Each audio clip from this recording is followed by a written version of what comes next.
Win big with new DRF All Access past performances. With one best-in-class product, you now get all 3 past performance formats. Go to DRF.com and use coupon code 1FREEPP for a free single card today. Dan Illman, Mike Beer for Breeders' Cup Prep Recap. We're going to look back at the Grade 1 Cotillion for 3-year-old fillies on Pennsylvania Derby Saturday at Parx, featuring superstar filly Torpedo Anna as she preps for the Breeders' Cup Distaff. We break from the gate in the Cotillion. Torpedo Anna, number 6, post position 6, breaks well. Gets out of the gate really well, goes running to the first turn here. She's going to secure the inside here and make Mystic Lake look like the clear speed. He's going to sort of make that horse work a little bit to clear her around this first turn.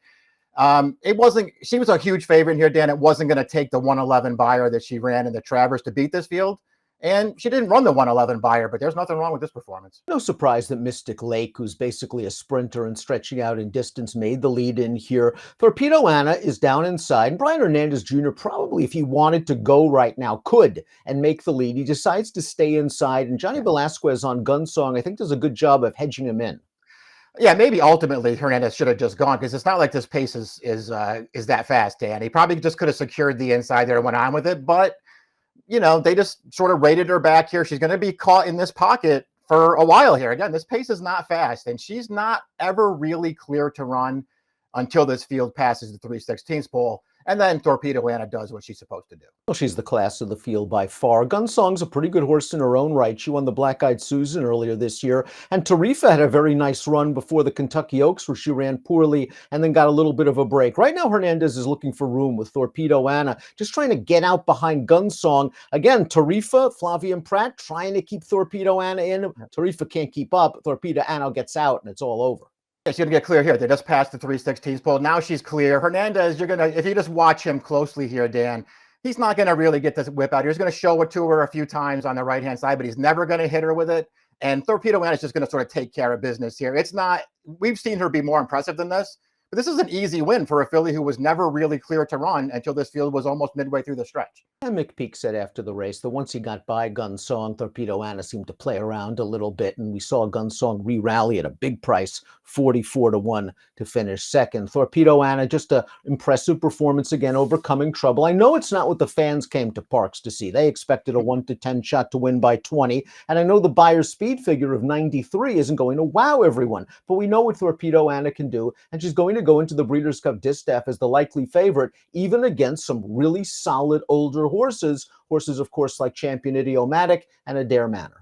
Oh yeah, listen, this was they call these prep races for a reason. Even though it's $1 million purse and it's a Grade 1, Ken McPeak has his eyes on a different race, not necessarily the Cotillion, but Torpedo Anna is too good for these horses and wins anyway. Listen, you suspect that she'll run better at the Breeders' Cup, and you know what, Dan? She better run better than that, because at the Breeders' Cup, she's going to face some real solid older fillies and mares, and they're going to make her run. Gunsong ran second. Of course, she won the Black Eyed Susan. I believe she won the local prep race, the Catherine Sophia. So she handles the Parx track very well. She had a good trip in this race, just not good enough. And Mark Henning's done a nice job with this filly. It looks like he's not going to run her in the Breeders' Cup, but is planning on a 4-year-old campaign, and is also planning on running her in a couple of stakes races at the end of the year in New York. As he should. She's maybe just starting to get even better, Dan, and she's been rock solid right from the start. There's nothing wrong with Gunsong. This is pretty clearly the best race she's probably ever run.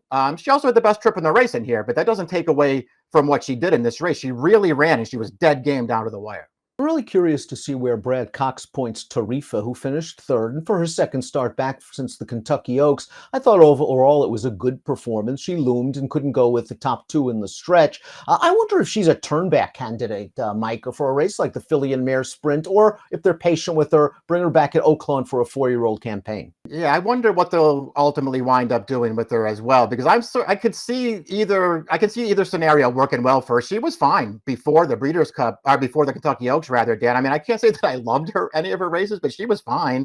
And I don't think you want to be too hard on her for the Kentucky Oaks. This was her second start off the layoff.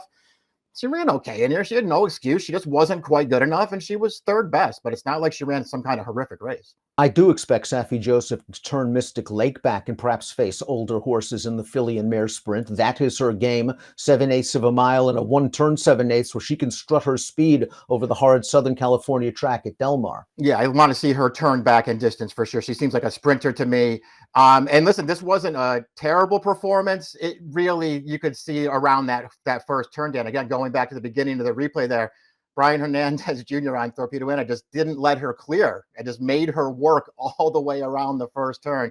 And once that happened, there was really no chance she was going to wire this field. I think the disappointing performance in the race was from Power Squeeze, who has not shown that she can run with Torpedo Anna, but is still pretty good and pretty hardy and pretty courageous in her races. She just never put up a fight here.